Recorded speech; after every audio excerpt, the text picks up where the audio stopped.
Hi everyone, welcome back to my channel. Today I'd like to show you how to create this fondant wood effect that I put on a cake board.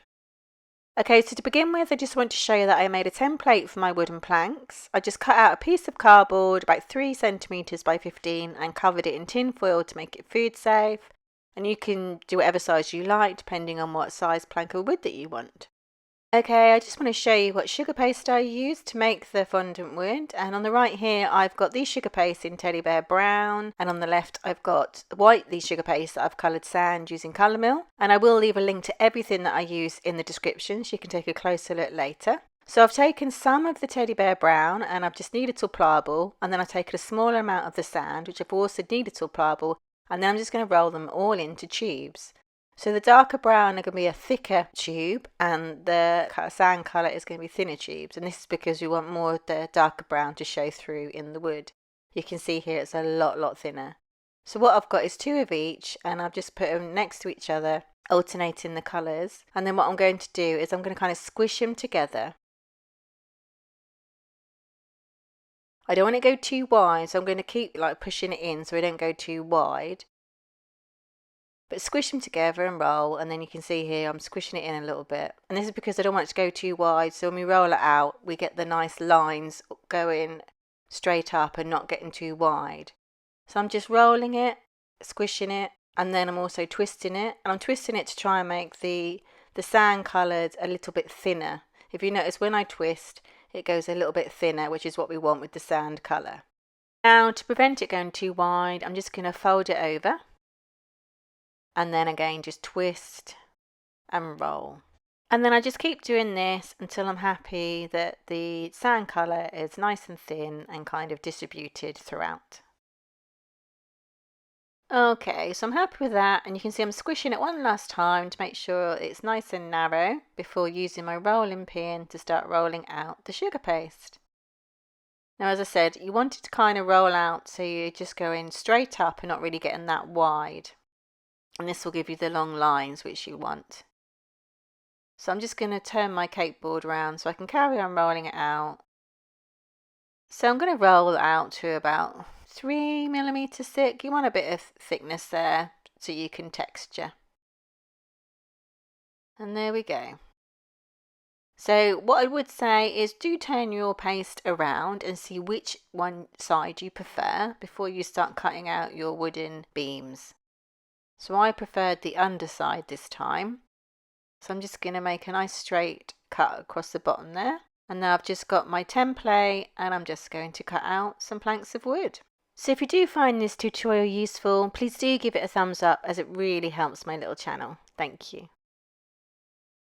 Okay, so that's the first one done. So I would say don't worry if you're not going to get a full beam. Like here you can see I've got a little bit not at the bottom there, because you are going to want shorter beams on your cake board. So instead of wasting any sugar paste, just cut all the paste that you've got with the template, but don't worry if some's shorter or some hasn't got a bit of an angle, because again you will use them on your cake board. I hope that makes sense. So I'm just going to pop them onto a foam pad just to give me some more room so I can carry on and I can cut out all the beams from my sugar paste. So once I've cut them out, I just place them back on my board and then put some cling film over the top to prevent them drying out so I can deal with them one at a time. And here you can see I've just popped a little bit of clear alcohol, or you could use an edible glue, on the back of my beam, and I'm just going to stick it onto the side of the cake board so it kind of protrudes over.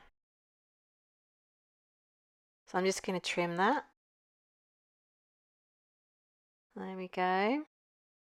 And then just use a cake smoother to smooth the edge off there. Okay, so I've got my second beam, and you just want to decide where you want that to go on the board, where you'll have a join. So I've decided just to go there.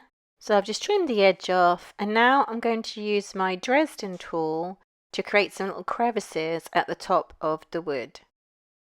So I'm just kind of making a little kind of indent and then pulling down to make a little crease. I hope you can see that there. Just makes it look more like a piece of wood.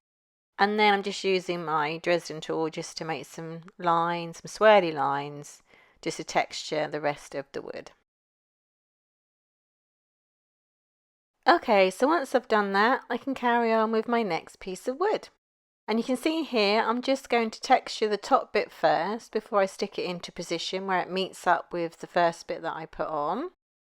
So again, just applying a little bit of clear alcohol, and then I'm just going to stick that into position. There we go. I'm just going to use some scissors just to trim the edge off a little bit. Okay. So again, just going to texture with my Dresden tool.